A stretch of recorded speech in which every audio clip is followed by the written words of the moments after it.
In my 10 years in this House, in my 10 years in elective politics, I have always wondered why that matter does not feature very strongly in our conversation. Till as at the last election, there has been no effort to recruit the newly acquired citizens to become voters.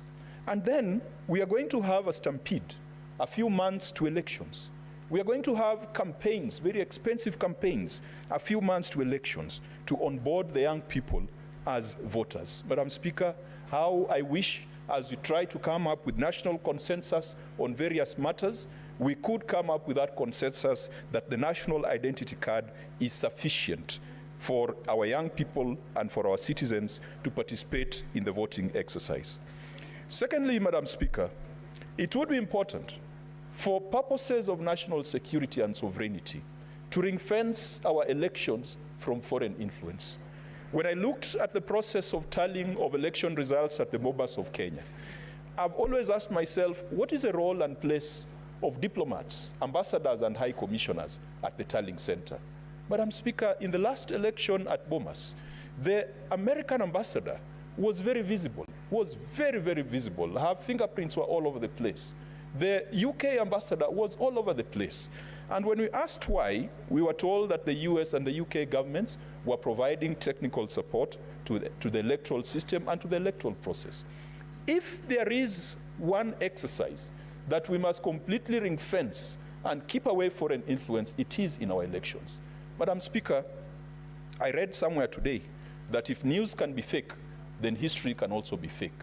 The history of Africa is replete with rigged elections engineered by the West. It is replete with assassinated leaders engineered by the West. It is replete with coup d'etats engineered by the West. Madam Speaker, I am a Pan-Africanist, and I believe that there are those forces out there, out of Africa, that believe that Africa should remain independent, and Africa should never be fully independent, and Africa should never self-determine its direction.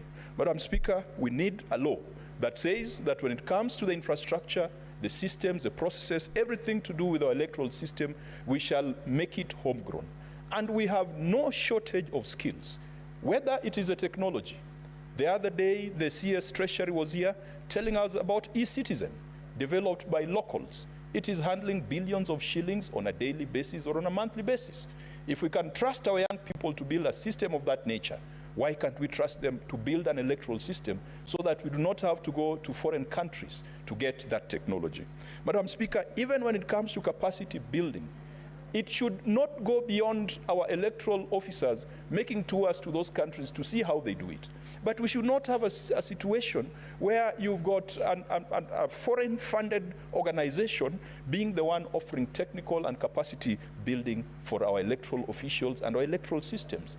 I believe, Madam Speaker, even if it's just coming from ordinary revenue, even if it's coming from a specified fund, our electoral system should not be subject of multilateral or bilateral agreements. It should be homegrown, because if we do so, we rid our electoral system of foreign influence. And Madam Speaker, if you've read about the history of Africa and not the fake version of African history, the West always has an interest in electoral outcomes, because whoever becomes the president of a country, Madam Speaker, sometimes influences the kind of relationships that country has with the West. We have seen interference in electoral systems in the Democratic Republic of Congo, Madam Speaker. Even in Kenya, Madam Speaker, I am convinced that there has been undue foreign influence in our electoral systems. And so that is part of what we need to look at in a complete and comprehensive overhaul of our election laws. Madam Speaker, the senators in this House have to spend a lot of money to get elected.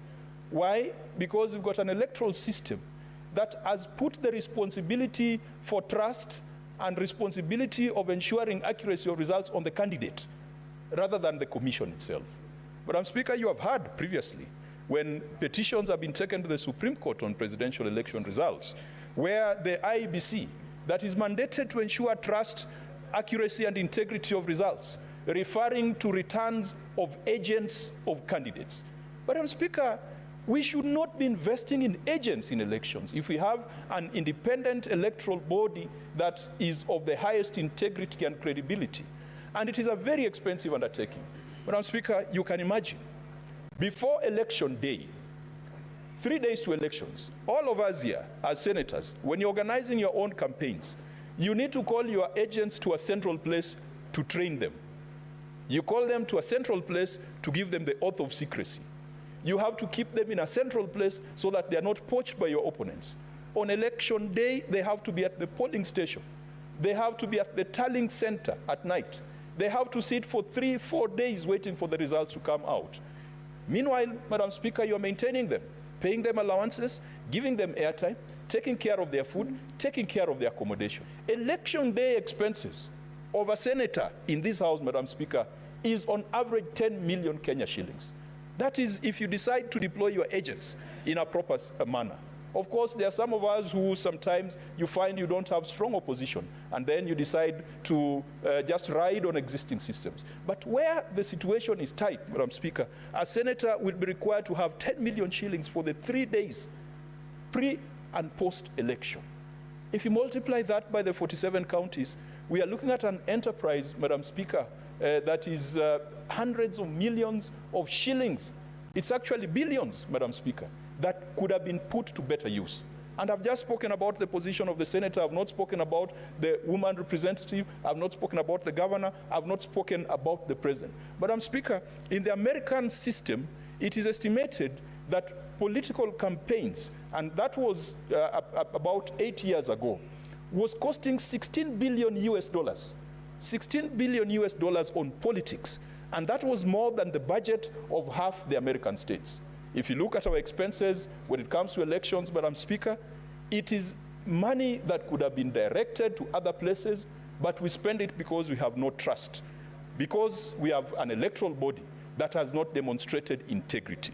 Madam Speaker, so look at the other laws that, but elections have become battlegrounds where each candidate has got 2 agents, 5 security people, 5 mobilizers. It is against the election laws, but it is something that happens. And that is why sometimes it takes election laws, but it is something that happens. And that is why sometimes it takes too long for results to come out of polling stations. And Madam Speaker, interestingly also, when the tallying has been done at that polling station, candidates insist that they must be part of that entourage that transmits the results to the constituency tallying center. And then candidates insist they must be part of that entourage that transmits results to the county tallying center. Madam Speaker, that is a system that is broken, and we have time for us to change it. Madam Speaker, many of the countries that we look up to, what we are calling modern democracies, be it the US, they are holding the elections in November, I think 4th of November. They do not have the same system of fast past the post that they are imposing on us. Look at France, Madam Speaker. France election is a 2-round election for the legislature. You only win on first round if you get 50%. But otherwise, if you don't get 50%, even as a member of the legislature, you have to go for the second round. Look at South Africa, proportional representation. Look at the United Kingdom. We are talking of a Westminster style of democracy. Where did we get this mongrel of first past the post, where elections have become ethnic census, where people sit down and say that we, the Basuba, we are many, or we, the Luo, or we, the Kikuyu, we are many, and so we are going to take the next election. And Madam Speaker, in the last conversation, there was something called Building Bridges Initiative. It was bastardized, it was shot down in the courts of law for lack of public participation, but there were some interesting proposals. I do recall a proposal that came from the governor of Kisumu, who is currently the ODM interim party leader. He had a proposal that we cannot take these Western systems in entirety. Let us try and build a homegrown solution where it is not a winner-takes-it-all approach, where it is not a fast past the post, where it is not, our election is not an alliance of tribes. Madam Speaker, our election has been an alliance of tribes. It has been described in many words. There have been shareholding structures. There have been all sorts of conversations and nomenclature to our politics. It is wrong because it pits communities against each other.